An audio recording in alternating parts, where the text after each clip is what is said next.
Alright, what's up everyone, I'm Loki, and today we're going to be taking a look at a little bit of a Seahawks Falcons Week 1 preview. Quickly before we get into that though, I did see some feedback in the last video in the comments, which I'm very thankful for because obviously I would like to know what everyone else thinks of it. I did notice it was a bit dim and I saw people talking about the lighting was a bit weird in the comments, and obviously there's a lot of things that go into lighting, you know, the camera settings, the lights, shadows. Like the shadow from the mic was something that I noticed, so I'm changing the mic positioning. I also got some lights in the background to add some color, so that's pretty cool. But you know, with all that said, you know, there's going to be a lot of settings that I have to figure out, a lot of lighting things I have to figure out, so I'm just working with it. Hopefully I can figure out what is good eventually. But yeah, with that, let's get into the video. To start off the 2020 NFL season for the Seahawks, they will be matched up against the Atlanta Falcons, who are definitely a good team, not a team to just walk straight through, and especially since there is no preseason this year, it's going to be very interesting to see how this actually goes for the Seahawks and the Falcons alike. Now, of course, the 2020 season is going to be very different than any other season because there aren't going to be fans. It's going to be very interesting to see how teams will try to, you know, create energy for themselves,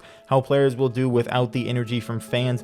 Will the, you know, crowd pumped in noise be good enough to keep the players energized, get hyped? You know, it'll be interesting to see that. We didn't really get to see a preview of that in the Chiefs-Texans game because there were actually fans in that game. There were fans at Arrowhead Stadium, and it was actually really nice to see. You know, you didn't expect to see any fans, so seeing them, especially in the opening game, was definitely nice, but it really didn't give us any preview of how the actual season will go for most of the teams in the league. Having no fans won't be the only difference in this game, as both teams have made some pretty big changes to their team over the offseason. The Falcons ended up releasing Devontae Freeman and losing Austin Hooper in free agency to the Cleveland Browns. However, they did end up acquiring Todd Gurley and Hayden Hurst to take those spots. Of course, Todd Gurley is a familiar foe for the Seattle Seahawks, so it'll be pretty interesting to see him go up against the Seahawks defense, who he knows so well and who knows him so well.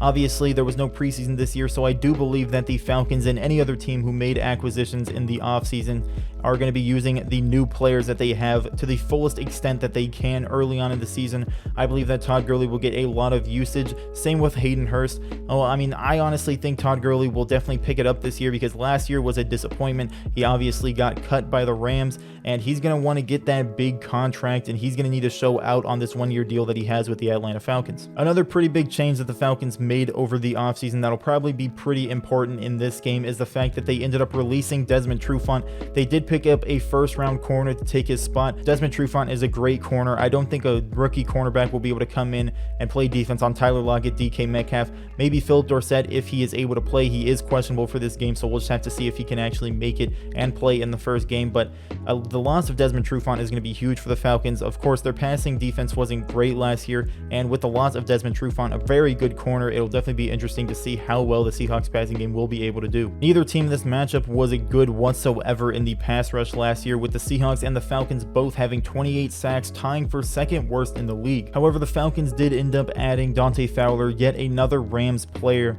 who had 11.5 sacks last year, so that might be a pretty big addition that makes a pretty big impact in this game and the season for the Falcons as a whole. The Seahawks didn't end up adding any big players in the offseason. However, they did bring in some solid pieces like Bruce Irvin and Benson Mayowa. They ended up drafting pretty well as well, getting Alton Robinson and Darrell Taylor. Darrell Taylor won't be playing early on because of an injury, but hopefully he won't turn out to be a bust like LJ Collier, who also will be starting this year, the first game at least, to try to prove himself. Hopefully he'll have the chip on his shoulder. Hopefully he'll do well. We'll just have to see what happens. Neither team was great last year in the run defense. However, the Seahawks were noticeably worse statistically, allowing more of every single stat with less opposing rushing attempts. So not looking good for the Seahawks in this matchup of rushing defenses, but obviously new season, new players. Hopefully the Seahawks will do much better than last year. Moving on to the offense now, however, the Falcons in 2019 were the third best passing offense, and everyone kind of knows the passing game is the definite strength of the Falcons. They have Matt Ryan, they have Julio Jones, they have Calvin Ridley, some very good options. Now they added Hayden Hurst,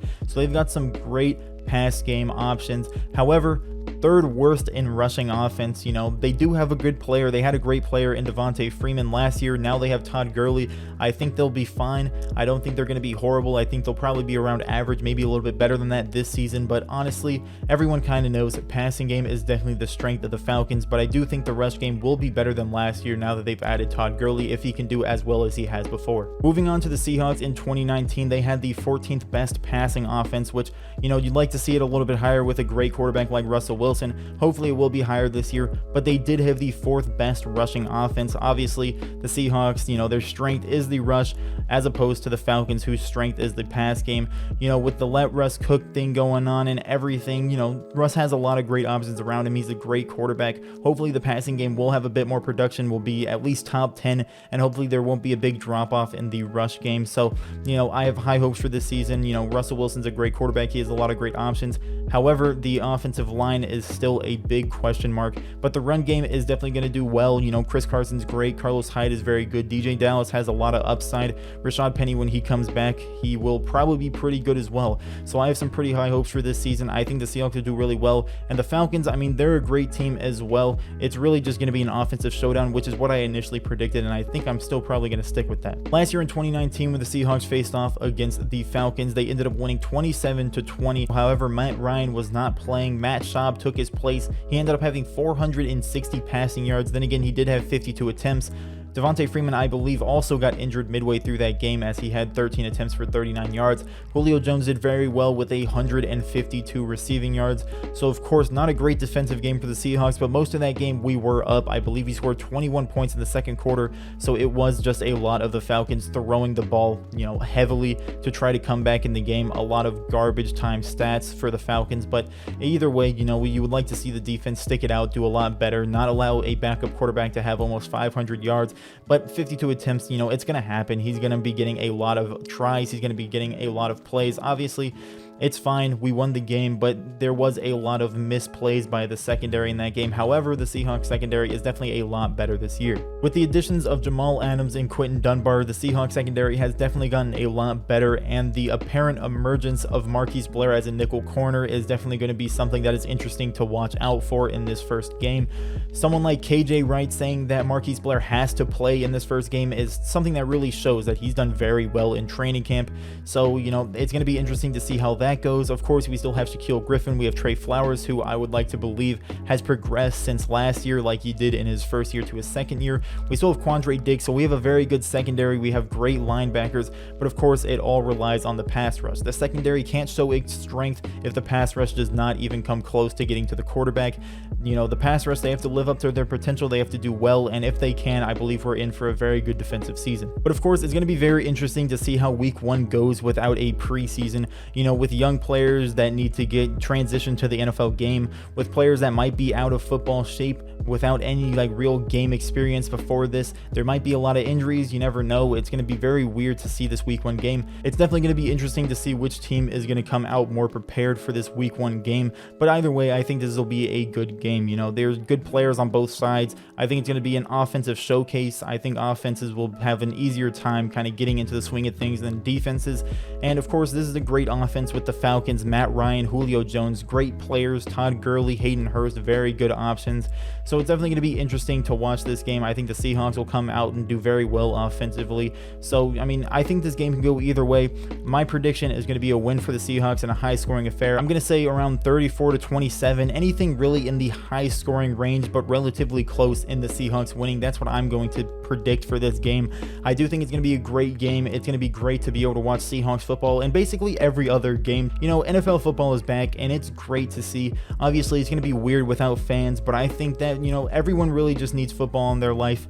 It's been a while. If you're playing fantasy football, I would pick up someone like Will Dissly. He's owned in 2% of leagues. I would recommend you pick him up. But, I'm just excited for this game. I hope all of you are excited for this game. Hopefully, everyone will be able to watch the game because I think it's going to be a great game, a very good offensive showing. Maybe the defense will come out for both teams, but I do think it'll definitely be more offensive than defensive this game. But I'm up for it. I'm ready for NFL football to be back. Let me know in the comments what you are thinking about this. What is your prediction for this game? How do you feel it's going to go? Leave a like if you enjoyed, subscribe if you're new. And with that, I'd like to thank you for watching.